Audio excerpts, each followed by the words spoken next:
اعوذ باللہ من الشیطان الرجیم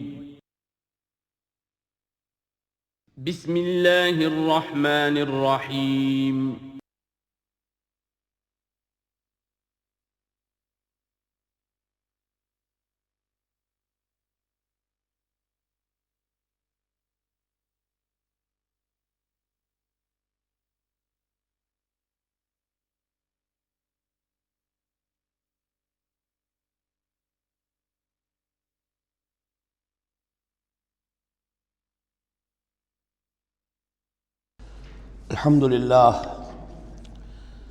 الحمدللہ وکفا والصلاة والسلام علی عبادہ الذین اصطفیٰ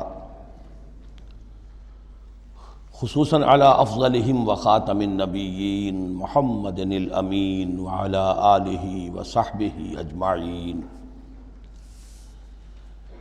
اما بعد فقد قال اللہ تبارک وتعالی کما ورد فی سورۃ النساء اعوذ باللہ من الشیطان الرجیم بسم اللہ الرحمن الرحیم یا ایہا الناس اتقوا ربکم الذی خلقکم من نفس واحدۃ وخلق منها زوجها وبث منہما رجالا کثیرا ونساء واتقوا اللہ الذی تساءلون بہ والارحام ان اللہ کان علیکم رقیبا صدق اللہ العظیم رب اشرح لی صدری ویسر لی امری واحلل عقدۃ من لسانی یفقہوا قولی اللہم ربنا الہمنا رشدنا واعذنا من شرور انفسنا اللہم ارنا الحق حقا وارزقنا اتباعہ وارنا الباطل باطلا وارزقنا اجتنابہ اللہم وفقنا لما تحب وترضى اللہم آنس وحشتنا فی قبورنا وارحمنا بالقرآن العظیم اللہم اجعلہ لنا اماما ونورا وہدا ورحمہ اللہم ذکرنا منہ ما نسینا وعلمنا منہ ما جہلنا وارزقنا تلاوتہ آناء اللیل وآناء النہار واجعلہ لنا حجتا یا رب العالمین آمین۔ آج ہم اللہ کا نام لے کر سورہ نساء کا ترجمہ اور مختصر تشریح شروع کر رہے ہیں۔ جیسا کہ میں آپ کو بتا چکا ہوں کہ قرآن مجید میں مکی اور مدنی صورتوں کے جو گروپ ہیں ان میں سے پہلا گروپ 5 صورتوں پر مشتمل ہے۔ مکی صورت صرف سورہ فاتحہ ہے، حجم میں بہت چھوٹی، معنی میں، مفہوم میں، عظمت میں، فضیلت میں بہت بڑی۔ اس کے بعد 4 صورتیں جو ہیں وہ مدنی ہیں، بقرہ، نساء، آل عمران اور مائدہ۔ اور یہ جو 4 صورتیں ہیں یہ دو صورتوں کے 2 جوڑوں کی شکل میں۔ سورۃ البقرہ، سورۃ آل عمران، یہ الزہراوین، خود حضور نے ان کو ایک نام دیا مشترک، اور ان میں جو مناسبتیں ہیں، مشابہت ہیں، وہ تفصیل کے ساتھ ہمارے ترجمے کے دوران سامنے آتے رہی ہیں۔ نسبت زوجیت کس اعتبار سے ہے، ایک دوسرے کی تکمیل کس پہلو سے کرتی ہیں، یہ بات بھی سامنے آئی۔ اب جو 2 صورتیں ہیں یہ سورۃ النساء اور سورۃ المائدہ، یہ جوڑے کی شکل میں ہیں۔ ان میں ایک تو بڑا کنٹراسٹ نظر یہ آئے گا کہ سابقہ 2 صورتوں میں پہلے حروف مقطعات اور دونوں میں پھر قرآن مجید اور کتب سماویہ کی عظمت کا بیان، جبکہ ان دونوں صورتوں میں کوئی تمہیدی اس طرح کی گفتگو نہیں ہے، براہ راست خطاب ہو رہا ہے۔ البتہ یہ فرق ہے وہ نسبت زوجیت کے اعتبار سے کہ سورہ نساء میں خطاب ہے یا ایھا الناس، اے لوگو، خطاب عام ہے، اور سورۃ المائدہ کا آغاز ہوتا ہے یا ایھا الذین آمنوا، وہاں خاص ہے، انسانوں میں سے جو لوگ ایمان کے دعوے دار ہوں۔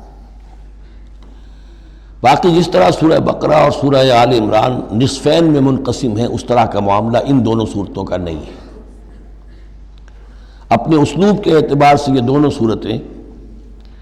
سورہ بقرہ کے نصف ثانی کے مشابہ ہیں، یعنی چند مضامین کی لڑیاں چل رہی ہیں لیکن آپس میں اس طرح بٹی ہوئی ہیں، گتھی ہوئی ہیں رسی کی طرح، کہ وہ نظر آئیں گی کٹواں، ایک لڑی لال ہے، ایک پیلی ہے، ایک ہری ہے، ایک نیلی ہے، لیکن جب آپ ان کو بٹھ دیتے ہیں تو ایک طرف سے دیکھیں گے تو وہ کٹا پھٹا رنگ نظر آئے گا، مسلسل لال نہیں نظر آئے گا، مسلسل پیلا، نہ نیلا نہ ہرا۔ کھول دیں گے تو معلوم ہوگا کہ وہ تو واقعتاً ایک علیحدہ لڑی ہے، ایک نیلی ہے، ایک پیلی ہے۔ تو وہاں تو میں نے سورہ بقرہ میں آپ کو بتایا تھا کہ 4 ڈوریاں ہیں، 2 کا تعلق شریعت سے، شریعت میں 2 لڑیاں ہوئیں، ایک عبادات اور ایک معاملات۔ 2 کا تعلق ہے جہاد فی سبیل اللہ سے، ایک جہاد بالمال یعنی انفاق فی سبیل اللہ، اور ایک جہاد بالنفس کی آخری شکل یعنی قتال فی سبیل اللہ۔ یہ چاروں کا تانا بانا سورہ بقرہ کے نصف ثانی میں تھا۔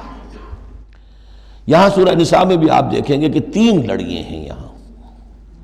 اور وہ اسی طرح آپس میں گتھی ہوئی ہیں، نظر آئیں گی کٹواں، لیکن اگر آپ ان سب کو علیحدہ علیحدہ کر لیں تو وہ اپنی جگہ پر ایک علیحدہ مضمون بن جائے گا۔ لیکن یہاں پر جو خطاب ہے، ایک لڑی تو وہ ہے کہ جس میں خطاب ہے اہل ایمان سے، اور وہ اسی طریقے سے جیسے سورہ بقرہ میں وہی 4 چیزیں اس میں آئیں گی، قتال، انفاق اور احکام شریعت، عبادات۔ لیکن دوسرا خطاب ہے اس میں اہل کتاب سے، اس میں یہ کہ نصارہ اور یہود دونوں گڈمڈ ہیں، ملے جلے ہیں۔ اب اہل کتاب کا معاملہ ہے، پہلی 2 صورتوں میں علیحدہ علیحدہ مسئلہ چل رہا تھا۔ تیسرے سب سے بڑا حصہ اس سورہ مبارکہ کا وہ ہے جو منافقین سے خطاب پر مشتمل ہے، لیکن وہ اکثر و بیشتر لوگ وہاں بات سمجھ نہیں پاتے، اس لیے کہ وہاں بھی خطاب ہوتا ہے یا ایھا الذین آمنوا سے۔ پورے قرآن میں کہیں یا ایھا الذین نافقوا نہیں آیا، یا ایھا الکافرون بھی ہے، یا ایھا الذین کفروا بھی ہے، یا ایھا الذین آمنوا بھی ہے،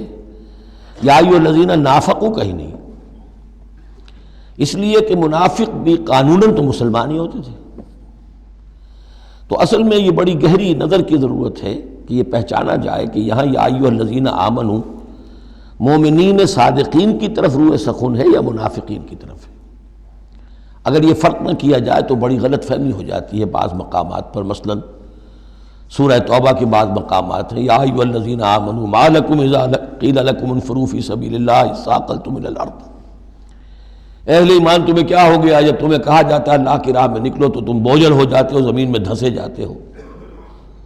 تو اس سے ایک عام سوء ظن پیدا ہو سکتا ہے کہ شاید یہ عام مسلمانوں کا مسئلہ تھا۔ یہ عام مسلمانوں کا مسئلہ نہیں تھا، یہ منافقین کا مسئلہ تھا۔ روح سخن وہاں منافقین کی طرف ہے، مومنین صادقین تو ہر وقت اس کے لیے آمادہ رہتے تھے کھلے دل کے ساتھ، کہ واپس نہیں پھیرا کوئی فرمان جنوں کا، تنہا نہیں لوٹی کبھی آواز جرس کی، وہ تو تیار ہر وقت۔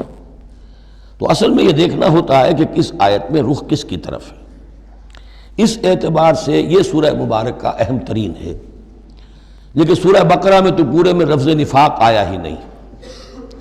یہ حکمت خداوندی ہے کہ اس مرض کو پہلے چھپا کے رکھا ہے، کہ علامات تو بیان کر دی کہ یہ بیماری ہے، تاکہ جو بھی متنبہ ہو جائے وہ اپنے علاج کی طرف متوجہ ہو جائے۔ لیکن یہ کہ جو لوگ نہیں متوجہ ہوئے، معلوم ہوا کہ اب ان کو تھوڑا سا نمایاں کرنا ضروری ہے، بات اڑیاں کر کے کرنی پڑے گی۔ تو سورہ آل عمران میں 1-2 جگہ نفاق کا لفظ آ گیا، لیکن یہاں اب جو سب سے بڑا مضمون ہے سورہ بقرہ میں وہ منافقین کا ہے۔ یوں سمجھیے کہ 176 جو اس کی آیات ہیں، اس میں سے 55 آیتیں ہیں کہ جن کا جو میرا تجزیہ ہے روح سخن ہے مومنین صادقین کی طرف، صرف 37 آیات ہیں کہ جن میں خطاب ہے اہل کتاب سے، یہود اور نصارہ سے مشترک طور پر، اور 84 آیات ہیں جن میں خطاب منافقین سے۔ لیکن وہی بات جو میں نے عرض کی کہ جہاں بھی ان سے بات ہوگی یا ایھا الذین آمنوا کے حوالے سے ہوگی، اس لیے کہ ایمان کے دعوے دار تو وہ بھی تھے۔ منافق تو وہی ہوتا ہے کہ جو دعویٰ کرتا ہے ایمان کا، چاہے وہ شعوری طور پر منافق ہو چاہے غیر شعوری طور پر منافق ہو، لیکن یہ کہ دعویٰ ایمان تو اس میں موجود ہوگا۔ سورہ نساء اور سورہ مائدہ کے مابین ایک فرق نوٹ کر لیجئے۔ انسانی تمدن میں سب سے بنیادی چیز جو ہے وہ ہے معاشرہ، اور معاشرے میں عورت اور مرد کا تعلق، اور نمبر 2 جو معاشرے میں کچھ کمزور طبقات ہوتے ہیں ان کے لحاظ کا خیال، ان کے حقوق کا لحاظ کرنا۔ یہ مضمون آپ کو ملے گا سورہ نساء میں۔ آئلی قوانین تفصیل سے آ چکے سورہ بقرہ میں، جو رشتہ جڑتا ہے ایک مرد و ایک عورت کے مابین ازدواج کا، جس سے کہ پھر خاندان وجود میں آتا ہے، تو وہ جو سب سے بنیادی یونٹ ہے معاشرے کا، اس کی جڑ بنیاد کا تو سارا تفصیل سے معاملہ آ چکا ہے سورہ بقرہ میں۔ سورہ آل عمران اس اعتبار سے منفرد ہے کہ اس میں شریعت کے احکام نہیں ہیں سوائے اس ایک حکم کے جو سود کے بارے میں آیا ہے، لا تاکلوا الربا اضعافا مضاعفا، کوئی اور احکام شریعت جو ہے اس میں نہیں۔ لیکن یہاں اب آپ کو جو تمدن کی معاشرتی سطح کے اوپر خاص طور پر جو دبے ہوئے پسے ہوئے طبقات تھے اس معاشرے میں، ان کی ایمینسیپیشن، ان کو اوپر اٹھانا، ان کے حقوق کی طرف متوجہ کرنا، یہ آپ کو نظر آئے گا۔ پھر اس معاشرے کے اندر سیکس کا معاملہ، اگر سیکشول انارکی ہو تو تباہی پھیل جائے گی، تو اس میں ابتدائی اقدامات جو ہیں وہ اس صورت کے اندر آئے ہیں۔ سیکس ڈسپلن کیسے امپوز کرنا ہے مسلمانوں تمہیں اپنے معاشرے کے اندر، بے راہ روی سے کیسے ڈیل کرنا ہے۔ تو اس طریقے سے تمدن کی جو بنیادی جو منزل ہے اس پر گفتگو ہو رہی ہے۔ سورہ مائدہ میں جا کر پھر جو تمدن کی بلند ترین منزل ہے ریاست، اور یہ کہ پھر اعلیٰ سطح کے اوپر عدالتی نظام، چوری ڈاکہ وغیرہ کا سد باب، اس کے لیے کیا حدود ہیں، اس کے لیے کیا تعزیرات ہیں، یہ بھی آگے آئیں گی۔ باقی سورہ نساء میں جیسے ہے ویسے ہی سورہ مائدہ میں بھی اہل کتاب سے بھی آخری خطاب ہوگا۔ تو جیسا کہ میں نے عرض کیا تھا کہ یہ پہلا گروپ جو ہے اس میں دو لڑیاں ہیں، ایک ہے یہ شریعت کا گروپ ہے، شریعت شروع ہو رہی ہے، بلو پرنٹ اس کا سورہ بقرہ سے، اس کے تکمیلی احکام سورہ مائدہ میں، اور دوسرا اس میں خطاب ہے اہل کتاب کے ساتھ، وہ بھی تدریجاً بڑھ کر آخری باتیں وہ ہے کہ جو پھر سورہ مائدہ میں ہمیں ملیں گی۔ بس اتنی تمہید، اور اس میں بھی خاصا وقت صرف ہو گیا ہے۔ یا ایھا الناس اتقوا ربکم الذی خلقکم من نفس واحدۃ۔ اب دیکھیے معاشرتی مسائل کے ضمن میں گفتگو ہے تو ایسی بنیادی بات سے شروع کی ہے، اے لوگو اپنے اس رب کا تقوی اختیار کر لو جس نے تمہیں ایک جان سے بنایا، وَخَلَقَ مِنْهَا زَوْجَهَا، اور اسی سے اس کا جوڑا بنایا۔ یہاں یہ نوٹ کرنے والی بات ہے کہ یہاں حضرت آدم کا لفظ نہیں ہے کہ آدم سے ان کا جوڑا بنایا، بلکہ نفس سے بنایا۔ اس میں وہ بات پوری طریقے سے ایکوموڈیٹ ہو سکتی ہے کہ یہاں مراد کیا ہے، نوع ایک ہے، جنسیں دو ہیں، بکرا بکری نوع ایک ہے، جنس دو ہیں، ایک ہی نوع سے، اسی نوع سے تمہارا جوڑا بنایا۔ ہیومن بینگز ہومو سیپینز نوع ایک ہے، اسپیشیز ایک ہے، لیکن اس کے اندر ہی سے وہ سیکشول ڈفرینسیشن جو ہوئی ہے اس کے حوالے سے جوڑا بنا ہے۔ یا ایھا الناس اتقوا ربکم الذی خلقکم من نفس واحدۃ وخلق منها زوجها وبث منہما، اب یہاں پر مراد ہیں وہی آدم اور حوا، ان دونوں سے پھیلا دیے زمین میں کثیر تعداد میں مرد اور عورت، رجالا کثیرا ونساء۔ یعنی اس تمدن انسانی کو اگر آپ ٹریس کریں گے، پیچھے لے جائیں گے، تو اس کی ایک کامن اس کی بگننگ ہے، ایک انسانی جوڑا آدم اور حوا۔ اس رشتے میں پوری نوع انسانی جو ہے رشتہ اخوت میں منسلک ہو جاتی ہے، اس لیول پر جا کر۔ ایک ہے سگے بہن بھائی، ایک ہے دادا دادی پر جا کر کزنز مل جائیں گے، پردادا پردادی پر جا کر اور ایک لمبا حلقہ ہو جائے گا، چلتے جائیے تو آدم و حوا کی نسل جو ہے وہ جا کر آخر بالآخر ایک پیرنٹس ہیں، ایک کپل ہے، آدم اور حوا۔ واتقوا اللہ الذی تساءلون بہ والارحام، اور اس دیکھیے ایک ہی آیت میں دوسری مرتبہ پھر تقوی کا حکم، اور تقوی اختیار کرو اس اللہ کا جس کا تم ایک دوسرے کو واسطہ دیتے ہو۔ آپ کو معلوم ہے کہ دنیا میں فقیر بھی مانگتا ہے تو اللہ کے نام پر مانگتا ہے، اللہ کے واسطے مانگتا ہے، اور اکثر و بیشتر معاملات جو تمدنی ہوتے ہیں، گھریلو جھگڑے ہوں، ان کو بھی جب نمٹانا ہوتا ہے تو آخر کار کہنا پڑتا ہے کہ اللہ کا نام مانو اور تم یہ بات چھوڑ دو، اپنی عزت سے باز آ جاؤ۔ تو جہاں آخری اپیل کرنی ہے اللہ کے حوالے سے تو اس کا تقوی اختیار کرو، تو یہ جھگڑے ہو گئی نہیں، اس کے احکام پر چلو۔ اس نے سوسائٹی کے مختلف طبقات کے حقوق معین کر دیے، مرد کے حقوق، عورت کے حقوق، رب المال کے حقوق، عامل کے حقوق، مضاربت ہے تو ایک وہ ہے کہ جس کا سرمایہ ہے، اور ایک وہ ہے کہ جو کام کر رہا ہے، دونوں کے کیا حقوق ہیں، کیا اختیارات ہیں۔ اگر ان کی پیروی کی جائے، ان کی پابندی کی جائے تو جھگڑا نہیں ہوگا۔ والارحام، اور رحمی رشتوں کا لحاظ رکھو۔ یہ وہ رحمی رشتہ ہے جیسا کہ میں نے بتایا، والدہ پر جا کر بہن بھائی ایک ہو گئے، دادی پر جا کر ایک اور بڑی تعداد میں ایک ہو گئے، یہ رحمی رشتے ہیں۔ لیکن انہی رحمی رشتوں کو پھیلاتے چلے جائیے تو کل بنی آدم، اور جتنی بھی بنات حوا ہیں وہ سب ایک ہی نسل سے، ایک ہی باپ اور ایک ہی ماں کی اولاد ہیں۔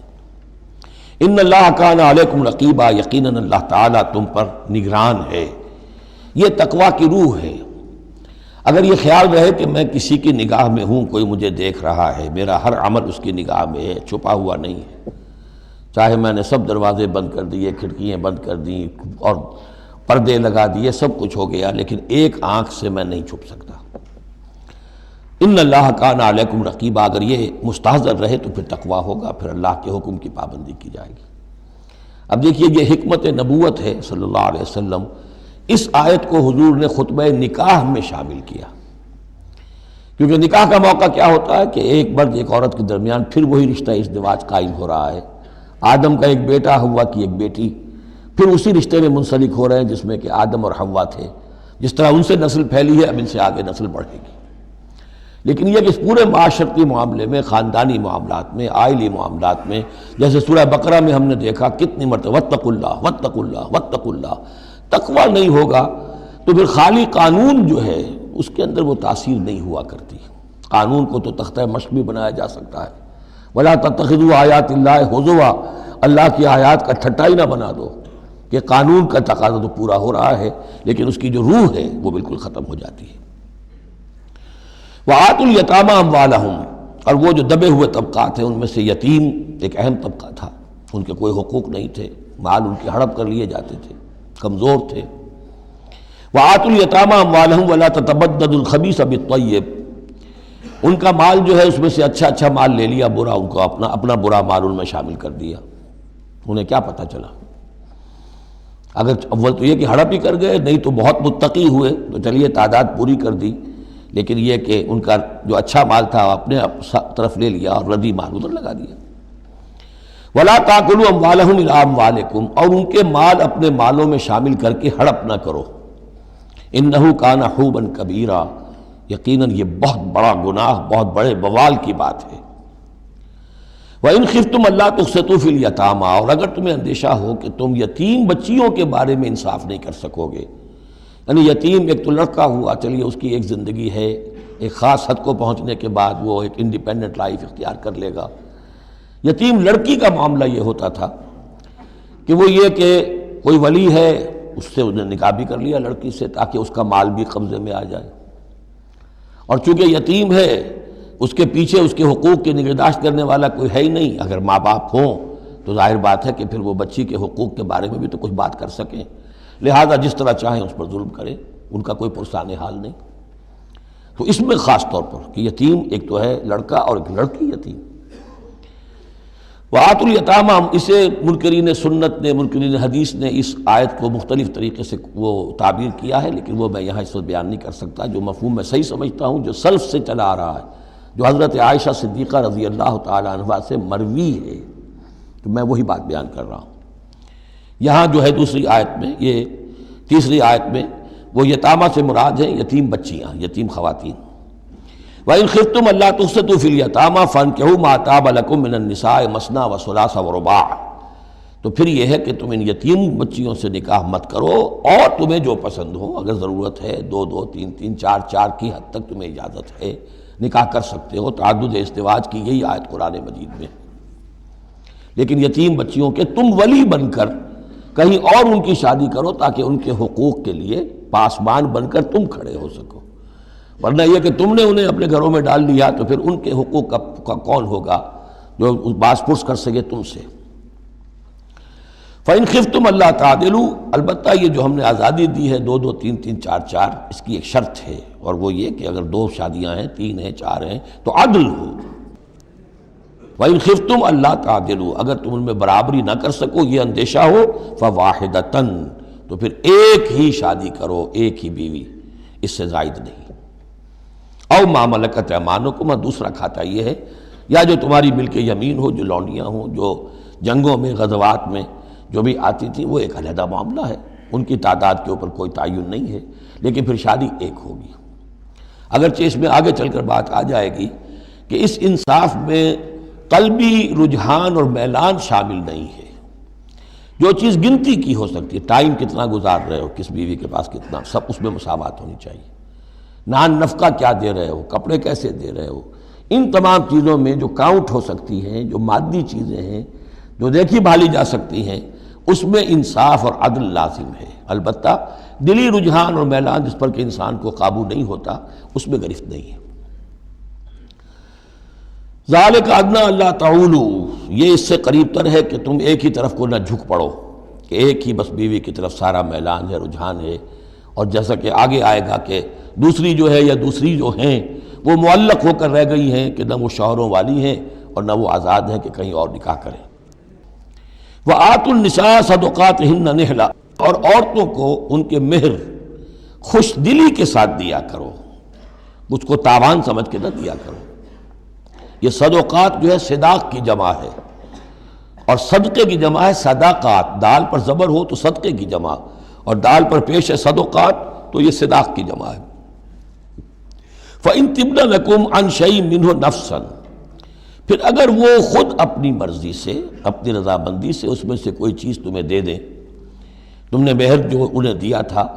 وہ تم نے ادا کر دیا، اب وہ تمہیں کوئی ہبہ کر رہی ہیں، تمہیں اس میں سے کوئی چیز جو ہے ہدیہ کر رہی ہیں، تحفہ دے رہی ہیں، تو کوئی حرج نہیں۔ فَكُلُوهُ هَنِيًّا مَرِيًّا، تو تم اسے استعمال میں لاؤ، کھاؤ لچتا پچتا، اس میں کوئی حرج نہیں ہے۔ لیکن یہ ہے کہ وہ ہو ان کی مرضی سے، زبردستی نہیں، جبر کر کے نہ لے لیا جائے۔ فَإِن تِبْنَ لَكُمْ عَنْ شَيْءٍ مِّنْهُ نَفْسًا، بالکل اپنی مرضی سے۔ وَلَا تُؤْتُوا السُّفَهَاءَ أَمْوَالَكُمُ الَّتِي جَعَلَ اللَّهُ لَكُمْ قِيَامًا وَارْزُقُوهُمْ فِيهَا وَاكْسُوهُمْ وَقُولُوا لَهُمْ قَوْلًا مَّعْرُوفًا۔ اب ایک معاشرے میں طبقہ ایسا بھی ہوتا ہے سفہاء، بچہ ہے ابھی اس کو سمجھ نہیں ہے یا آوارہ ہو گیا ہے، باپ مال بہت چھوڑ گیا ہے، اب وہ مال اڑا رہا ہے، تو یہاں پہ تصور دیا گیا کہ اس میں معاشرتی سطح پر روک تھام ہونی چاہیے۔ یہ نہیں کہ میرا مال ہے میں جیسے خرچ کروں۔ تو اموالکم کہا گیا، یہ اصل میں ایک معاشرے کی ایک مشترک سی چیز ہے، مشترک بہبود کے لیے ہے، چاہے انفرادی ملکیت ہے لیکن پھر بھی اس معاشرے کی اس کے اندر مشترک بہبود ہونی چاہیے۔ مت پکڑا دو ناسمجھوں کو یا بے وقوفوں کے اپنے مال، جن کو اللہ تعالیٰ نے تمہارے لیے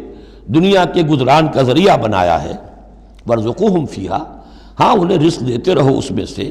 وَاكْسُوهُمْ کھلاتے رہو پلاتے رہو، وَقُولُوا لَهُمْ قَوْلًا مَّعْرُوفًا، اور ان سے بات کیا کرو البتہ نرم اچھے انداز میں۔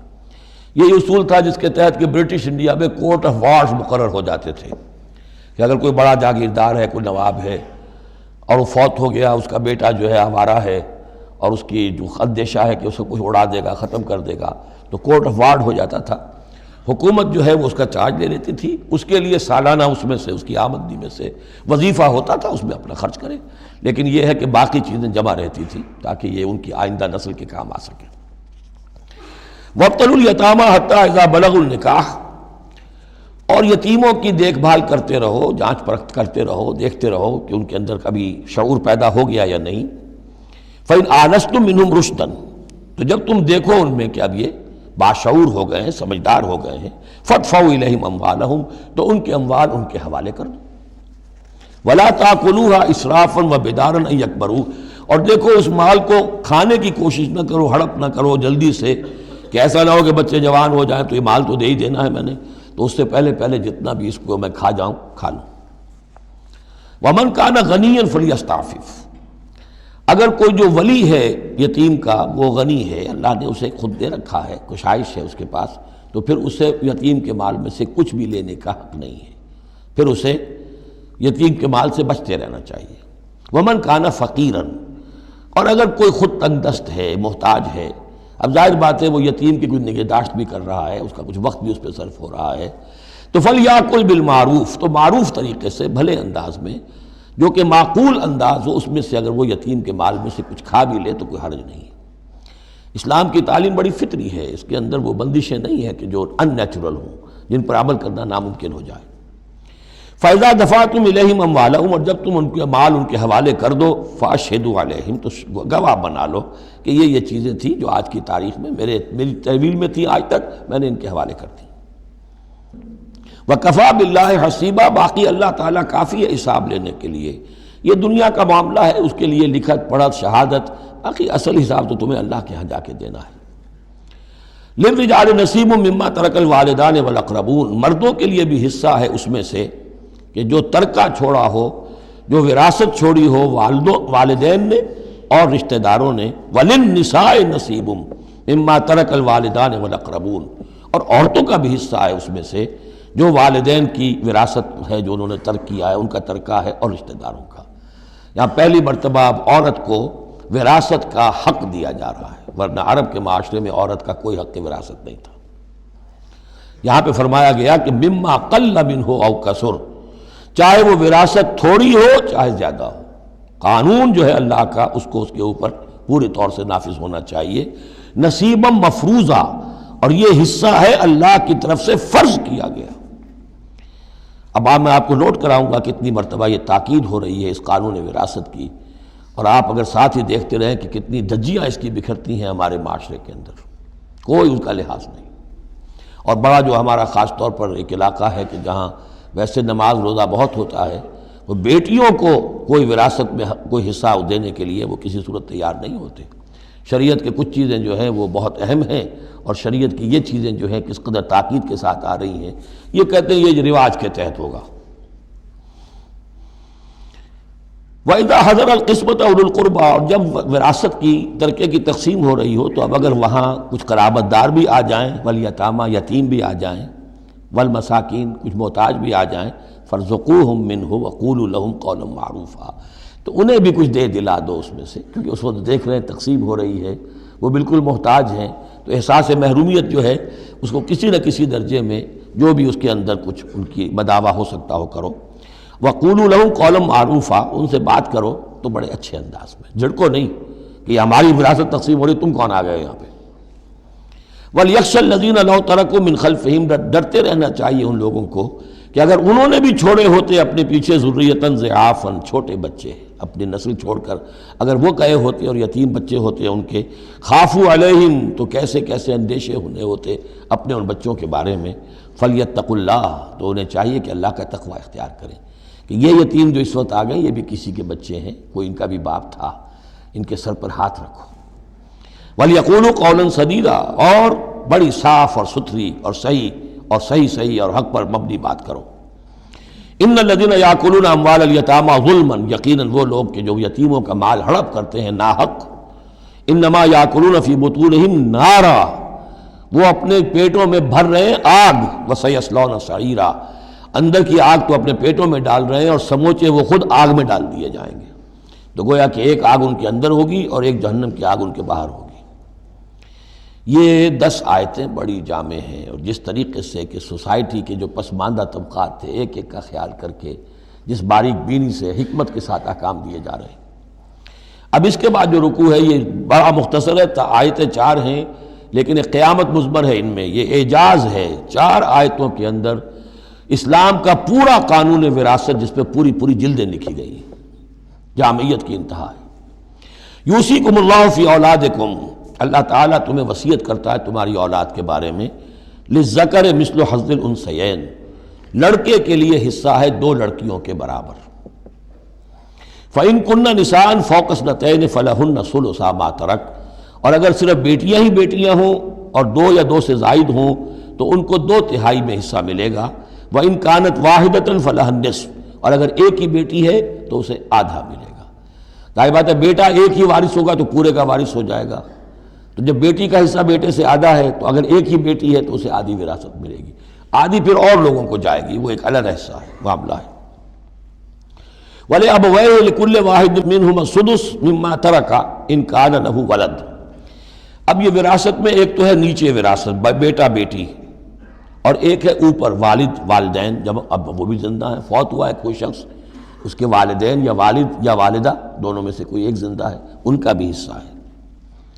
وَلِأَبْوَيْهِ لِكُلِّ وَاحِدٍ مِّنْهُمَا، اس کے والدین کے لیے ہر ایک کے لیے ان میں سے چھٹا حصہ ہے اس کے ترکے میں سے، مما ترک ان کان لہو ولد، اگر اس کے اولاد ہے. ایک شخص لاولد مر گیا ہے تو اور بات ہوگی، اولاد ہے تو چھٹا یعنی 1/3 حصہ والدین کو چلا گیا، 2/3 جو ہے اولاد میں تقسیم ہوگا۔ فَإِن لَّمْ يَكُن لَّهُ وَلَدٌ، اور اگر اس کی اولاد ہے ہی نہیں، لا ولد، فوت ہو رہا ہے، وَوَرِثَهُ أَبَوَاهُ، اور اس کے وارث اس کے والدین ہی ہیں، فَلِأُمِّهِ الثُّلُثُ، تو ماں کو 1/3 اور باپ کو 2/3، وہ مرد کا باپ ماں سے عورت سے دگنا ہو جائے گا۔ فَإِن كَانَ لَهُ إِخْوَةٌ، اور اگر اس کے بہن بھائی ہو، فَلِأُمِّهِ السُّدُسُ مِن بَعْدِ وَصِيَّةٍ يُوصِي بِهَا أَوْ دَيْنٍ، تو پھر ماں کا حصہ جو ہے وہ پھر اور کم ہو جائے گا، چھٹا حصہ رہ جائے گا سلس کی بجائے، تاکہ باپ کی طرف سے تو پھر بھائیوں کو وراثت جا سکے گی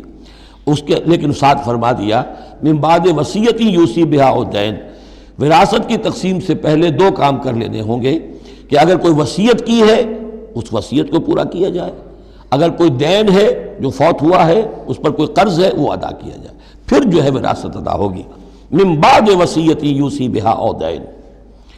آباؤکم و ابناؤکم لا تدرون ایہم اقرب لکم نفعا، تمہارے باپ یا تمہارے بیٹے تم نہیں جانتے کہ ان میں سے کون تمہارے لیے زیادہ نافع ہے، زیادہ قریب ہے نفع کے اعتبار سے۔ فریضۃ من اللہ، یہ تم اپنی عقلوں کو چھوڑو، اللہ کی طرف سے یہ فرض ہے، فریضۃ من اللہ، یعنی آدمی سمجھے میرے بوڑھے والدین ہیں، خام خواہ ان کے لیے حصہ کائے کو رکھ دیا ہے، کھا پی چکے، زندگی گزار چکے، وراثت تو ملنی چاہیے اولاد کو، بیٹا بیٹی کو، نہیں، اللہ کا حکم مانو۔ آباؤکم و ابناؤکم لا تدرون ایہم اقرب لکم نفعا فریضۃ من اللہ ان اللہ کان علیما حکیما، یقیناً اللہ تعالیٰ علیم اور حکیم ہے، اس کا کوئی حکم علم اور حکمت سے خالی نہیں۔ وَلَكُمْ نِصْفُ مَا تَرَكَ أَزْوَاجُكُمْ إِن لَّمْ يَكُن لَّهُنَّ وَلَدٌ، اور تمہارا حصہ تمہاری بیویوں کے ترکے میں سے آدھا ہے اگر ان کے کوئی اولاد نہ ہو، بیوی فوت ہو رہی ہے اور اس کے کوئی اولاد نہیں ہے تو جو کچھ چھوڑ رہی ہے اس میں سے نصف جو ہے شوہر کا ہو جائے گا، باقی نصف جو ہے وہ بیوی کے بھائیوں وغیرہ کو جائے گا، لیکن شوہر کا نصف ہو گیا۔ فَإِن كَانَ لَهُنَّ وَلَدٌ، اور اگر اس کی اولاد ہے، فَلَكُمُ الرُّبُعُ مِمَّا تَرَكْنَا، پھر تمہارے لیے 1/4 حصہ ہوگا اس میں یہ جو اس نے چھوڑا ہے، باقی 3/4 اس کی اولاد میں تقسیم ہو جائے گا۔ من بعد وصیت یوصین بہا او دین، اور یہ بھی ہوگا وصیت کی ایگزیکیوشن کے بعد، اور اگر کوئی قرض ہے تو اس کی ادائیگی کے بعد۔ وَلَهُنَّ الرُّبُعُ مِمَّا تَرَكْتُمْ، اور جو کچھ تم چھوڑو، مرد شوہر فوت ہو گیا ہے تو اس کی وراثت میں سے بیویوں کا حصہ ہے 1/4، ان لم یکن لکم ولد، اگر تمہارے کو اولاد نہیں ہے۔ فَإِن كَانَ لَكُمْ وَلَدٌ، اور اگر تمہارے اولاد ہے، فَلَهُنَّ الثُّمُنُ مِمَّا تَرَكْتُمْ مِن بَعْدِ وَصِيَّةٍ تُوصُونَ بِهَا أَوْ دَيْنٍ، تو پھر تو ان کے لیے 8واں حصہ ہے، اگر تمہارے لیے اولاد ہے تو تمہاری بیوی کے لیے پھر 8واں حصہ ہے تمہارے ترکے میں سے، من بعد وصیت توصون بہا او دین، اس وصیت کو تکمیل کے بعد جو تم نے کی ہو یا قرض جو تمہارے ذمے ہو ادا کرنے کے بعد۔ وَإِن كَانَ رَجُلٌ يُورَثُ كَلَالَةً، اور اگر کوئی شخص جس کی وراثت جو ہے تقسیم ہو رہی ہے کلالہ تھا، او امراتن، یا کوئی عورت بھی کلالہ ہو سکتی ہے۔ یہ کلالہ کون ہوتی ہے؟ جس کے نہ تو والدین ہو نہ اولاد ہو، میت ہے، فوت شدہ مرد ہے یا عورت ہے، تو جو نہ تو ہے اوپر والدین میں سے کوئی اور نہ کوئی اولاد میں سے، وہ اس کو کلالہ کہتے ہیں۔ بہن بھائی ہیں، اب بہن بھائیوں میں جو تقسیم ہوگی وہ ایک تقسیم تو وہی ہے کہ جو حقیقی اور عینی اور اللاتی بہن بھائیوں میں ہوتی ہے، وہ تو ہے اسی طرح جیسے کہ اولاد کی ہے، لیکن یہاں خاص حکم دیا جا رہا ہے۔ عربوں میں اصل میں 3 قسم کے بہن بھائی ہوتے تھے، ایک عینی وہ ہے باپ بھی وہی ہے مشترک، ماں بھی وہی ہے، جنہیں ہم حقیقی کہتے ہیں، ہمارے ہاں حقیقی بھائی حقیقی بہن یعنی والدین دونوں مشترک ہیں۔ اللاتی کہ باپ ایک ہے اور مائیں جدا ہیں، لیکن عرب میں ان میں کوئی فرق نہیں تھا، وہ بھی حقیقی کہلاتے تھے۔ حکم جو ہے معاشرے کے اندر ان کے عینی اور اللاتی بہن بھائیوں کا ایک ہی تھا، کوئی فرق نہیں تھا۔ ان کے ہاں سوتیلا وہ کہلاتا تھا کہ ماں ایک ہو باپ اور ہوں۔ ایک شخص کی اولاد تھی، وہ فوت ہو گیا، اب اس کی بیوی نے دوسری شادی کر لی ہے، اب اس سے بھی اولاد ہے، تو ماں تو ایک ہے، اولاد 2 ہیں، 2 باپ سے ہیں، وہ کہلاتے ہیں کہ جو اخیافی ہیں۔ ان کا حکم دے رہا ہے کہ اگر کوئی شخص مرا ہے وہ کلالہ ہے، چاہے وہ مرد ہے یا عورت ہے، وَلَهُ أَخٌ أَوْ أُخْتٌ، اس کی ایک بہن ہے یا ایک بھائی ہے، فَلِكُلِّ وَاحِدٍ مِّنْهُمَا السُّدُسُ، تو ان میں سے ہر ایک کے لیے چھٹا حصہ ہے۔ فَإِنْ كَانُوا أَكْثَرَ مِنْ ذَلِكَ، اور اگر وہ اس سے زیادہ ہیں، فَهُمْ شُرَكَاءُ فِي الثُّلُثِ، پھر وہ ایک تہائی میں حصے دار رہیں گے، من بعد وصیت یوصی بہا او دین، یہی دو شرطیں پھر ہیں، اس وصیت کو ایگزیکیوٹ کرنے کے بعد جو کی گئی ہو یا قرض کی ادائیگی کے بعد، غیر مضار، اور یہ سارا کام ایسے ہونا چاہیے کہ کسی کو ضرر پہنچانے کی نیت نہ ہو۔ وصیۃ من اللہ، یہ اللہ کی طرف سے تاکید ہے۔ واللہ علیم حلیم، اللہ تعالیٰ سب کچھ جاننے والا، کمال حلم والا ہے۔ اس کے حلم پر دھوکہ نہ کھاؤ کہ وہ تمہیں پکڑ نہیں رہا ہے، اس کی پکڑ جب آئے گی تو ان بطش ربک لشدید، پھر اس کی پکڑ بڑی سخت ہوگی۔ تلک حدود اللہ، یہ اللہ کے حدود ہیں۔ ومن یطع اللہ ورسولہ یدخلہ جنات تجری من تحتہا الانہار، جو اللہ اور اس کے رسول کی اطاعت کرے گا وہ داخل کرے گا انہیں ان باغات میں جن کے دامن میں ندیاں بہتی ہوں گی، خالدین فیہا، جس میں وہ ہمیشہ ہمیشہ رہیں گے، وذالک الفوز العظیم، اور یقیناً یہ بہت بڑی کامیابی ہے۔ ومن یعص اللہ ورسولہ ویتعدی حدودہ، اور جو کوئی نافرمانی کرے اللہ اور اس کے رسول کی اور تجاوز کرے اس کی حدود سے، یدخلہ نارا خالدا فیہا، اس کو وہ داخل کرے گا آگ میں جس میں وہ ہمیشہ ہمیشہ رہیں گے، وَلَهُ عذاب مہین، اور ان کے لیے عذاب مہین ہوگا، اہانت آمیز عذاب۔ اب جو میں نے عرض کیا تھا سیکس ڈسپلن، اسلامی معاشرے کی اب تطہیر شروع ہو رہی ہے۔ مکے میں تو ظاہر بات ہے مسلمان جب تک تھے تو غلبہ وہاں کفار کا تھا، اب یہاں مدینے میں اللہ نے مسلمانوں کو وہ حیثیت دی ہے کہ اپنے معاملات کو سنوارنا شروع کریں، تو ایک ایک کر کے ان معاشرتی چیزوں کو اور ان سوشل پرابلمز کو ڈیل کیا جا رہا ہے۔ اب اگر کوئی سیکشول انارکی ہے، کوئی بدکاری معاشرے میں ہے، کیا کیا جائے، کیسے روک تھام ہو، اس کے ابتدائی احکام یہ آ رہے ہیں۔ اس کے تکمیلی احکام جو ہے وہ سورہ نور میں آئیں گے چل کر، یہ تدریجاً، یہ سورہ نساء، پھر ہے سورہ نور، احزاب، پھر ہے سورہ نور، اور پھر ہے سورہ مائدہ۔ اب اللہ تعالیٰ کی حکمت یہ ہوئی کہ سورہ نور اور سورہ احزاب کو کافی دور آگے رکھا ہے مصحف میں، اور یہاں پر سورہ نساء کے بعد سورہ مائدہ آ گئی ہے، ورنہ سورہ نساء، پھر سورہ احزاب، پھر سورہ نور، اور پھر سورہ مائدہ ہے، ترتیب یہ ہے۔ باقی اور بھی مدنی صورتیں درمیان میں ہیں، لیکن یہ چار بڑی بڑی صورتیں جو ہیں جن میں معاشرتی مسائل جو ہیں وہ تفصیل سے آئے ہیں، وہ ان کی ترتیب یہ ہے۔ واللاتی یاتین الفاحشۃ من نسائکم، اور وہ عورتیں تمہاری عورتوں میں سے جو کوئی کسی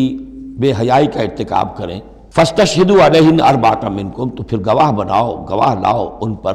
تم میں سے چار۔ اگر وہ گواہی دیں، فإن شہدوا، اگر گواہی دیں کہ ہاں اس عورت نے بدکاری کی ہے، فامسکوہن فی البیوت، تو پھر ان عورتوں کو گھروں میں بند کر دو، حتی یتوفاہن الموت، یہاں تک کہ موت ان کو لے جائے، یتوفاہن الموت، موت ان کو لے جائے، موت ان کا قصہ پاک کرے، او یجعل اللہ لہن سبیلا، یا اللہ ان کے لیے کوئی اور راستہ نکال دے۔ وہ راستہ نکالنا ہے جو سزا کی پھر بعد میں نصاب آ گیا کہ اگر اس کو پھر سزا دے دی جائے، حد جاری کر دی جائے تو پھر آزاد ہو جائیں گے، لیکن ابھی ابتدائی حکم ہے۔ یہاں معلوم ہوتا ہے کہ یہ ایسی لڑکیوں کا یا عورتوں کا تذکرہ ہے کہ جو مسلمانوں میں سے تھیں لیکن ان کا بدکاری کا معاملہ کسی یہودی سے ہو گیا ہو یا کسی ایسے شخص سے ہو گیا ہو جو ابھی مسلمان نہیں ہے، تو یہ ان کا یک طرفہ کہ ہے وہ کوئی مسلمان لڑکی یا خاتون جس کا معاملہ ہے، لیکن دوسرا جو پہلو ہے، دوسرا جو اس عمل کا جو شریک ہے وہ غیر مسلم ہے۔ واللذان یاتیانہا منکم، اور اگر وہ دونوں تمہیں میں سے ہوں، مرد بھی اور عورت بھی، فآذوہما، تو ان دونوں کو پھر اذیت دو، تکلیف دو، انہیں سزا دو۔ فإن تابا واصلحا، پھر اگر وہ توبہ کر لیں اور اصلاح کر لیں، فاعرضوا عنہما، تو ان کو چھوڑ دو۔ ان اللہ کان توابا رحیما، یقیناً اللہ تعالیٰ بہت توبہ کا قبول فرمانے والا اور رحیم ہے۔ یہ بالکل ابتدائی احکام ہیں، اسی لیے ان کی وضاحت میں، تفسیروں میں آپ کو بہت سے اقوال مل جائیں گے، اس لیے کہ اصل میں تو یہ پھر آخر میں جا کر یہ سب منسوخ شمار ہوں گے جبکہ حدود آ گئی پوری کی پوری، جیسے کہ وصیت کا وہ حکم جو سورہ بقرہ میں آیا تھا وہ اب ساقط ہو گیا جبکہ قانون وراثت آ گیا۔ اب وہ آیت آئی ہے کہ جو بہت بڑی حکمت کی آیت ہے، جس کا حوالہ اس سے پہلے بھی میں نے کبھی دیا ہے، انما التوبۃ علی اللہ للذین یعملون السوء بجہالۃ، اللہ کے ذمے ہے توبہ قبول کرنا ایسے لوگوں کی جو کوئی برا حرکت کر بیٹھتے ہیں جہالت اور نادانی میں، ثم یتوبون من قریب، پھر فوراً توبہ کرتے ہیں۔ یعنی اگر ایمان اندر ہے تو کسی وقت ایسا تو ہو گیا کہ کوئی خارجی اثرات اتنے پوٹنٹ ہو گئے، یا نفس کے اندر ہیجان ایسا ہو گیا کہ آج بھی کنٹرول نہیں کر سکا، لیکن جیسے ہی اس کے بعد ہوش میں آئے گا اس پر شدید پچھتاوا، شدید ندامت طاری ہو جائے گی۔ تو اس کے لیے یہ کہ وہ توبہ کرے تو اللہ تعالیٰ اس کی توبہ قبول فرمائے گا۔ فَأُولَٰئِکَ يَتُوبُ اللَّهُ عَلَيْهِمْ، تو اللہ تعالیٰ ایسے لوگوں کی توبہ قبول فرمائے گا۔ وَكَانَ اللَّهُ عَلِيمًا حَكِيمًا، اللہ تعالیٰ علیم اور حکیم ہے۔ وَلَيْسَتِ التَّوْبَةُ لِلَّذِينَ يَعْمَلُونَ السَّيِّئَاتِ، ایسے لوگوں کا کوئی حق نہیں ہے توبہ کا کہ جو اپنی برائی حرکتیں کرتے رہیں، حرام خوریاں کرتے رہیں، زندگی بھر عیش لوٹاتے رہیں۔ حَتَّىٰ إِذَا حَضَرَ أَحَدَهُمُ الْمَوْتُ قَالَ إِنِّي تُبْتُ الْآنَ، یہاں تک کہ جب موت کا وقت آ جائے تو کہیں کہ اب میں توبہ کرتا ہوں۔ یہ توبہ نہیں ہے۔ وَلَلَّذِينَ يَمُوتُونَ وَهُمْ كُفَّارٌ، اسی پر قیاس کر لیجئے جو مر بھی گئے کفر کی حالت میں، ان کی توبہ کا کوئی سوال ہی نہیں۔ اولئک اعتدنا لهم عذابا الیما، ایسے لوگوں کے لیے تو ہم نے دردناک عذاب تیار کر رکھا ہے۔ یا ایھا الذین آمنوا لا یحل لکم ان ترثوا النساء کرہا، اہل ایمان تمہارے لیے جائز نہیں ہے کہ تم عورتوں کو زبردستی وراثت میں لے لو۔ یہ بھی اس عورتوں کے طبقے پر جو شدید ظلم ہوتا تھا، کیونکہ پالیگیمی عام تھی، ایک شخص ہے فوت ہوا ہے، 4 ہیں 5 بیویاں ہیں، اب فرض کیجئے کہ جو بیٹا ہے بڑا جو وارث بن گیا ہے، اب باقی اس کی حقیقی ماں تو ایک ہی ہے، باقی سوتیلی مائیں وہ ان کو وراثت میں لے لیتا تھا کہ میرے قبضے میں رہیں گی یہ، بلکہ ان سے شادیاں بھی کر لیتے تھے، بغیر شادی اپنے گھروں میں ڈالے رکھتے تھے، یا پھر یہ کہ اختیار اپنے ہاتھ میں رکھ کر ان کی شادی کہیں کرتے تھے تو خود مہر لیتے تھے۔ اس طرح کے معاملات کرتے تھے، عورتوں کے ساتھ یہ ظلم ہوتے تھے۔ یا ایھا الذین آمنوا لا یحل لکم ان ترثوا النساء کرہا، اہل ایمان تمہارے لیے جائز نہیں ہے کہ تم عورتوں کے وارث بن بیٹھو زبردستی۔ ولا تعضلوہن لتذهبوا ببعض ما آتیتموہن، اور نہ تمہارے لیے یہ جائز ہے کہ تم ان کا راستہ روک کے رکھو انہیں، تاکہ تم واپس لے لو ان سے جو کچھ کہ تم نے انہیں دیا ہے۔ اب نکاح کیا تھا اس وقت تو بڑے چاؤ تھے اور لاڈ تھے اور کیا کیا دے دیا تھا، اور اب جو ہے اس سے وہ واپس ہتھیانے کے لیے طرح طرح کے ہتھ کنڈے استعمال ہو رہے ہیں، انہیں تنگ کیا جا رہا ہے، ٹارچر کیا جا رہا ہے، ذہنی طور پر تکلیف پہنچائی جا رہی ہے۔ الا یاتین بفاحشۃ مبینہ، ہاں اگر کسی سے صریح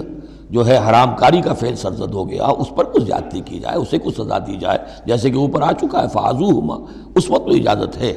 اس کے بغیر جو ہے کسی کے اوپر زیادتی کرنا، خاص طور پر اگر نیت یہ ہے کہ میں اس سے اپنا مہر واپس لے لوں۔ وعاشروہن بالمعروف، دیکھو عورتوں کے ساتھ معاشرت اختیار کرو، رہو سہو معروف طریقے پر، بھلے طریقے پر، اچھے طریقے پر، نیکی اور راستی کے ساتھ۔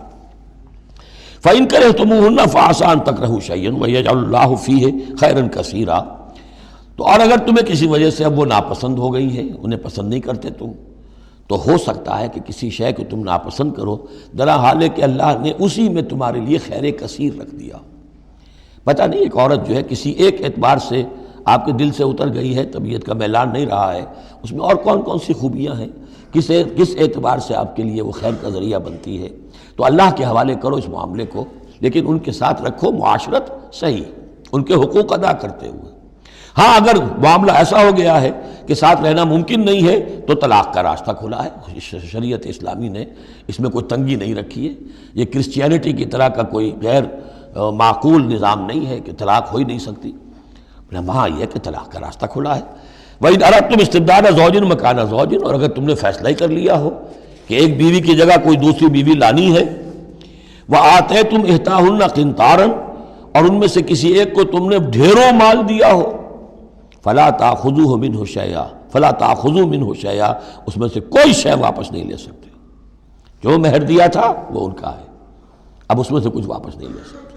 اتاخذونہ بہتانا و اسما مبینا، کیا تم لوگے وہ مہر واپس ان سے ناحق اور صریح گناہ کے طور پر؟ وکیف تاخذونہ، کچھ عقل کے ناخن لو، کچھ شعور اور کچھ شرافت کا ثبوت دو، کیسے ان سے وہ مال تم واپس لینا چاہتے ہو؟ وقد افضى بعضكم الى بعض، جبکہ تم ایک دوسرے سے مل چکے ہو، تمہارے مابین انتہائی قریبی رشتہ جو بھی ہو سکتا ہے دنیا کا وہ قائم ہو چکا ہے۔ وَأَخَذْنَ مِنْكُمْ مِيثَاقًا غَلِيظًا، اور وہ تم سے بہت گہرا قول و قرار لے چکی تھی۔ اب قول و قرار ہوتا ہے نکاح کے وقت، اس میں ذمہ داری لیتا ہے مرد، کوئی ایک وہ بھی ایک کانٹریکٹ ہے۔ وَلَا تَنكِحُوا مَا نَكَحَ آبَاؤُكُم مِّنَ النِّسَاءِ إِلَّا مَا قَدْ سَلَفَ، اور جو تمہارے آباؤ نے، تمہارے باپوں نے جن سے نکاح کیا ہو ان سے تم نکاح مت کرو۔ جو میں نے کہا تھا نا کہ جو سوتیلی مائیں ہوتی تھیں ان کو وہ اپنے نکاح کر کے گھر میں ڈال دیا یا بغیر نکاح کے ڈال دیا۔ یہ نکاح وہاں بھی اس معاشرے میں بھی اس کو کہتے تھے نکاح مقت، بہت ہی برا نکاح ہے۔ فطرت انسانی تو اباح کرتی ہے لیکن رواج ان کا تھا۔ یہاں قرآن مجید نے آ کر اس کا جو ہے سختی کے ساتھ سد باب کیا۔ وَلَا تَنكِحُوا مَا نَكَحَ آبَاؤُكُم، جن عورتوں سے نکاح کیا ہو تمہارے باپوں نے ان سے نکاح نہ کرو، مِنَ النِّسَاءِ إِلَّا مَا قَدْ سَلَفَ، سوائے اس کے کہ جو ہو چکا، إِنَّهُ كَانَ فَاحِشَةً وَمَقْتًا، یقیناً یہ بڑی بے حیائی کی بات ہے اور اللہ تعالیٰ کے غضب کو بھڑکانے والی ہے، وَسَاءَ سَبِيلًا، اور بہت ہی برا راستہ ہے۔ اب یہ طویل آیت آ رہی ہے جس میں محرمات ابدیہ کا بیان ہے کہ کن رشتوں میں نکاح کا معاملہ نہیں ہو سکتا، ایک مرد کن کن اپنی خواتین رشتہ داروں سے شادی نہیں کر سکتا۔ حرمت علیکم امہاتکم، حرام کر دی گئی تم پر تمہاری مائیں، نمبر 1، وبناتکم، تمہاری بیٹیاں، واخواتکم، اور تمہاری بہنیں، وعماتکم، اور تمہاری پھوپھیاں، وخالاتکم، اور تمہاری خالائیں، وبنات الاخ، اور بھائی کی بیٹیاں یعنی بھتیجیاں، وبنات الاخت، اور بہن کی بیٹیاں یعنی بھانجیاں، وامہاتکم اللاتی ارضعنکم، اور تمہاری وہ مائیں جنہوں نے تمہیں دودھ پلایا ہے، واخواتکم من الرضاعۃ، اور تمہاری دودھ پلانے والیوں کی بیٹیاں کہ جو تمہارے اب بہن بن گئی ہیں رضاعی، وامہات نسائکم، اور تمہاری بیویوں کی مائیں یعنی ساس جن کو ہم کہتے ہیں خوش دامن، وربائکم اللاتی فی حجورکم، اور اگر وہ کہ جو ربیبہ ہوں جو تمہارے ہاں پلی بڑھی ہوں، من نسائکم اللاتی دخلتم بہن، ربیبہ، ربیب اس کو کہتے ہیں کہ ایک عورت کے پہلے کوئی اولاد تھی، آپ نے ان سے شادی کی ہے تو وہ اولاد بھی ساتھ لے آئی ہے، اب وہ آپ کی بیٹے بیٹیاں ہی ہو گئی آپ کی، لیکن وہ آپ کے حقیقی بیٹے بیٹیاں نہیں، ربیب کہلاتے ہیں، ربیب اور ربیبہ۔ تو وہ ربیب اور ربیبہ بھی حرام ہیں اگر اس جو ماں ہے اس کے ساتھ مقاربت کی ہو، اگر اس کے ساتھ تعلق زن و شہ ہوا ہے تو پھر وہ ربیبہ جو ہے بچی جو آئی تھی اس کے ساتھ وہ بھی حرام ہو گئی۔ لیکن اگر کسی وجہ سے بغیر اس کے کہ ان کے ساتھ کوئی جنسی تعلق ہو، طلاق ہو جائے تو پھر اس ربیبہ کے ساتھ نکاح ہو سکتا ہے۔ وَرَبَائِبُكُمُ اللَّاتِي فِي حُجُورِكُم مِّن نِّسَائِكُمُ اللَّاتِي دَخَلْتُم بِهِنَّ، جن سے تم نے صحبت کی ہو، ان کی جو بیٹیاں ہیں سابقہ شوہروں سے وہ حرام ہیں۔ فَإِن لَّمْ تَكُونُوا دَخَلْتُم بِهِنَّ، اور اگر تم نے ان سے صحبت نہ کی ہو، فَلَا جُنَاحَ عَلَيْكُمْ، تو پھر کوئی حرج نہیں ہے۔ وَحَلَائِلُ أَبْنَائِكُمْ، اور تمہارے بیٹوں کی عورتیں یعنی بیٹوں کی بیویاں، بہو جن کو ہم کہتے ہیں، تمہاری بہویں، الَّذِينَ مِنْ أَصْلَابِكُمْ، لیکن بیٹے وہ جو تمہارے اپنے صلب سے ہوں، اپنے صلبی بیٹے، منہ بولے بیٹے کا معاملہ نہیں ہے۔ وَأَن تَجْمَعُوا بَيْنَ الْأُخْتَيْنِ، اور یہ بھی تم پر حرام کیا گیا ہمیشہ کے لیے کہ بیک وقت دو بہنوں کو جمع کرو ایک نکاح میں، إِلَّا مَا قَدْ سَلَفَ، سوائے اس کے کہ جو ہو چکا، إِنَّ اللَّهَ كَانَ غَفُورًا رَحِيمًا، یقیناً اللہ غفور الرحیم، جو ہو گیا پہلے کا، اس کو تو گڑھے مردے اکھاڑے نہیں جا سکتے، لیکن آئندہ کے لیے یہ محرمات ابدیہ ہیں۔ اس میں حضور نے اضافہ کیا ہے کہ دو بہنوں کو بھی ایک وقت نکاح میں نہیں رکھ سکتے، اسی طرح خالہ بھانجی کو بھی نکاح میں نہیں رکھ سکتے، اور پھپھی بھتیجی کو بھی نکاح میں نہیں رکھ سکتے۔ یہ محرمات ابدیہ ہیں کہ جن کے ساتھ کسی حال میں کسی وقت شادی نہیں ہو سکتی۔ اب ہے وہ محرمات جو عارضی ہیں۔ والمحصنات من النساء، وہ عورتیں جو کسی اور کے نکاح میں ہیں، اب یہ اس وجہ سے کہ وہ اس کے نکاح میں ہیں آپ پر حرام ہے۔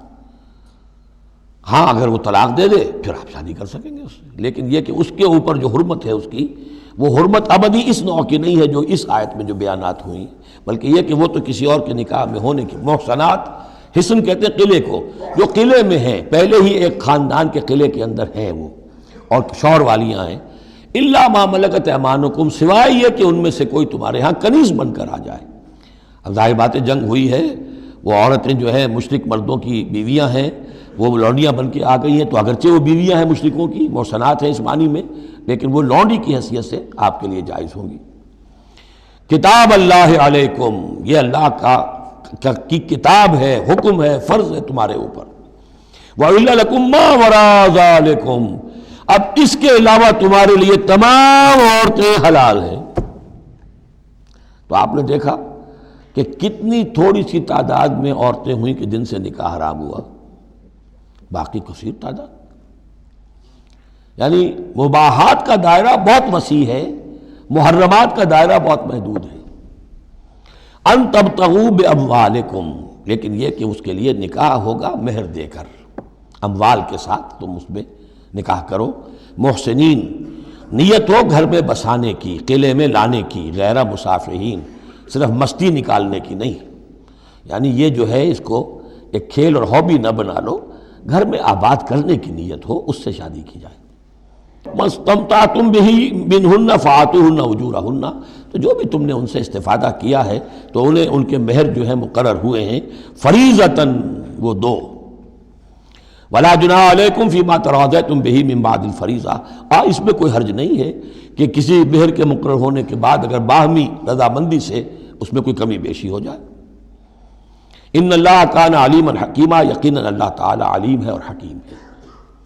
وَمَن لَّمْ يَسْتَطِعْ مِنْكُمْ طَوْلًا أَن يَنكِحَ الْمُحْصَنَاتِ الْمُؤْمِنَاتِ، اور جو کوئی تم میں سے اتنی استطاعت نہ رکھتا ہو، مقدرت نہ رکھتا ہو کہ مومن محسنہ عورتوں سے شادی کر سکے۔ اب محسن دو معنی میں آتا ہے، ایک خاندانی لڑکی، شریف لڑکی، خاندانی آزاد گھرانے کی کہ اسے گھر کا قلعہ حاصل ہے، اور ایک شادی شدہ عورت کے جو ایک شوہر کے قلعے کے اندر ہے۔ ایک ہے خاندان کا قلعہ، خاندان کی پروٹیکشن حاصل ہے، سپورٹ حاصل ہے، تو وہ عورت جو ہے وہ محسنہ ہے۔ اسی طرح وہ عورت کے جو شوہر کے گھر میں ہے، ایک قلعے میں ہے، اس کے گھر میں ہے، اس کی حفاظت میں ہے، وہ بھی محسنہ ہے۔ پہلے تھا وہ دوسری معنی میں، یعنی شادی شدہ، یہاں مراد ہے شریف زادیاں، آزاد مسلمان عورتیں۔ اب ظاہر بات ہے آزاد مسلمان عورتوں کا تو مہر ادا کرنا پڑے گا، اس حوالے سے اب کوئی بیچارہ مفلس ہے، نہیں دے سکتا ہے تو کیا کرے۔ وَمَن لَّمْ يَسْتَطِعْ مِنْكُمْ طَوْلًا أَن يَنكِحَ الْمُحْصَنَاتِ الْمُؤْمِنَاتِ فَمِمَّا مَلَكَتْ أَيْمَانُكُمْ، تو جو لونیاں ہیں ان سے نکاح کر لو، مِن فَتَيَاتِكُمُ الْمُؤْمِنَاتِ، جو تمہاری مومن جو لونیاں ہوں، فَأَنكِحُوا وَاللَّهُ أَعْلَمُ بِإِيمَانِكُمْ، باقی یہ کہ کون مومن ہے اور نہیں ہے یہ اللہ بہتر جانتا ہے۔ مراد یہ ہے کہ جو بھی قانونی اعتبار سے مسلمان ہیں، جس کے تم ایک دوسرے کو مسلمان سمجھتے ہو، بعضکم من بعض، تم سب ایک دوسرے ہی میں سے ہو، فَأَنكِحُوهُنَّ بِإِذْنِ أَهْلِهِنَّ، تو ان سے تم نکاح کرو ان کے مالکوں کی اجازت سے۔ اب ظاہر بات ہے وہ لونڈی ہے زید کی، تو زید اس سے جنسی تعلق قائم کر سکتا ہے،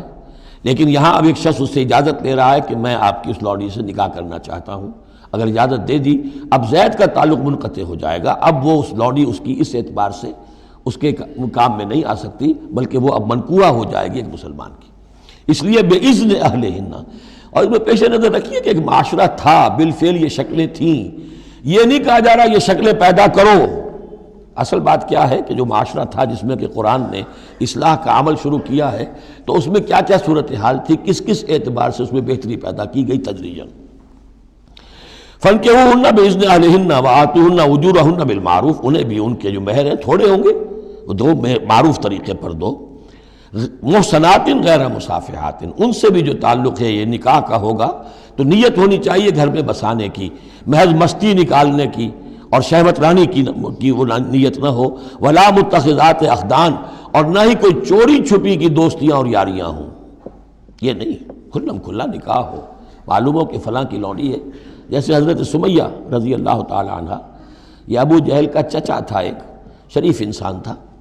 اس کی لونڈی تھی۔ پھر جب یہ یاسر آئے ہیں یمن سے اور آباد ہوئے مکے میں، تو انہوں نے اس کے ابو جہل کے چچا سے اجازت لے کر اور ان کی لونڈی سمیہ سے شادی کی ہے۔ ان سے پھر حضرت عمار ہوئے، عمار ابن یاسر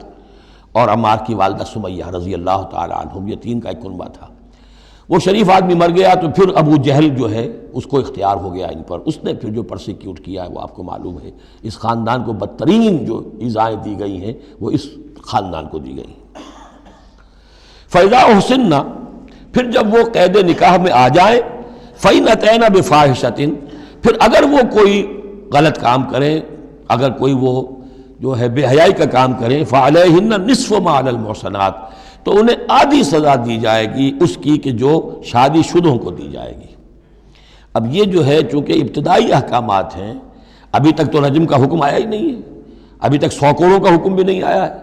ابھی تو یہ تھا آزوہما، تو کوئی بھی انہوں نے اپنا طریقہ مقرر کر لیا ہے کہ اتنا کچھ ہم ماریں گے، تو اس میں البتہ ذہن میں رکھا جائے کہ اس میں یہ ہے کہ جو یہ لونڈی ہے منکوحہ، اس کو اگر سزا دینی ہے اسی طرح کے جرم کی تو اس کی سزا بھی عادی ہوگی، اس لیے کہ ایک شریف خاندان کی عورت جسے پروٹیکشن حاصل ہو اس کا معاملہ اور ہے، اور ایک اس بیچاری غریب یعنی اس کا لونڈی کا معاملہ اور ہے۔ ذالک لمن خشی العنت منکم، یہ رعایت بھی کہ مسلمان لونڈیوں سے نکاح کر لو، یہ بھی تمہارے لیے، تم میں سے ان لوگوں کے لیے ہے کہ جنہیں اندیشہ ہو فتنے میں پڑنے کا، جو اپنی شہوت اور جنسی جذبے کو روک نہ سکتے ہو، کہ اگر ان کے لیے نکاح کی کوئی شکل نہیں بنتی ہے تو ہو نہ جائے کہ کہیں کسی غلط کام میں وہ ملوث ہو جائیں، ورنہ یہ کہ وان تصبروا، اگر تم صبر کرو تو چونکہ عام طور پر جو باندیاں تھیں ان کا کردار اونچا نہیں تھا اس معاشرے میں، تو بہتر یہ ہے کہ ان سے نکاح کرنے سے تم بچو اور تعفف کرو، اس میں بہتری ہے۔ وان تصبروا خیر لکم، اور اگر تم صبر کرو تو یہ تمہارے حق میں بہتر ہے۔ واللہ غفور الرحیم، اللہ غفور الرحیم ہے۔ یرید اللہ لیبین لکم، اب یہ چونکہ کچھ احکام آ رہے ہیں تو ایک فلسفے کی باتیں آ رہی ہیں اب چند۔ بسا اوقات ایسا ہوتا ہے کہ احکام کو انسان اپنے اوپر بوجھ سمجھنے لگتا ہے، یہ کرو یہ نہ کرو، یہ کرو یہ نہ کرو، تو آدمی کی طبیعت ہے، فطرت ہے، یہ بات سے محسوس کرتا ہے۔